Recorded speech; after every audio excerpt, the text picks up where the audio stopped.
wanni seenaa kun yoo hin barbaachiftu taate siidaan Minilik birbirsa booroo bira maal hojjetare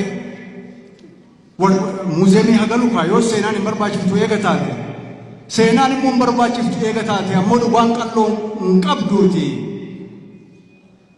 bakka sana kan dhaabbatu birbirsa boorooti malee siidaan Minilikiitii miti.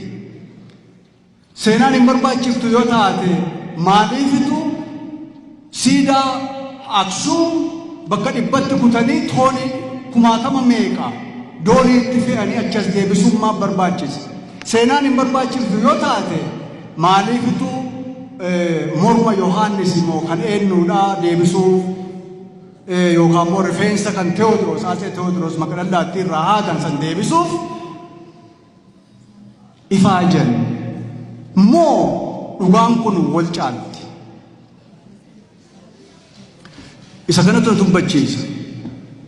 Fakkaachuuf ta'uun olii lama. Nami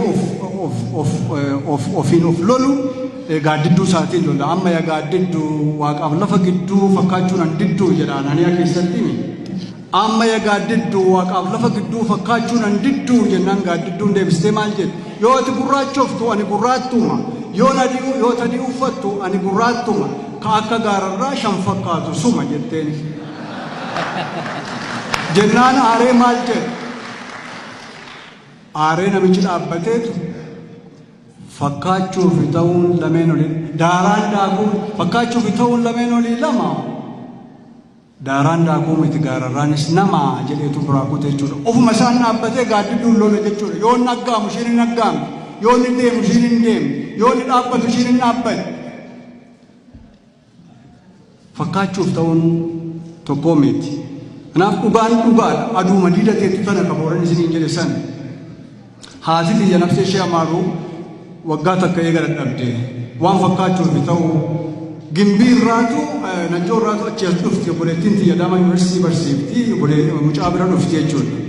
Gimbii ga'aniitu jaartiin namni seenani konkolaataa jedhani eegaa bunooni dhufee natti himanii ilaallaan nami bishaan dhugaa jaartiin waan dhuguu barbaadani konkolaataa keessa jiru bara gurbaa jedhanii naafi dhimee isa namni dhugu kan jedhani gurbaan fideef banatanii jaartiin yoo muuqatanii bushoofte naa qaba jaartiin birrii kudhan itti kennanii bishaan bitatanii isaan akka bishaan lagaa birrii kudhaniin yoo ilaalan isaan wanni kun yarancaataadhuma waanuma gartee waa mi'ooftu itti fakkaatte jechuudha. Fakkaachuun ta'uu miti.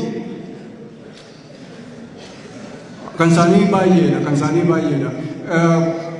Gabbinaa taa'an ammoo jedhan gabbinaa ta'anii tubbuu amma jennaan maafi bu'aa didoodha isaanitti hin bahe jecha didaa mataa funyooti ani.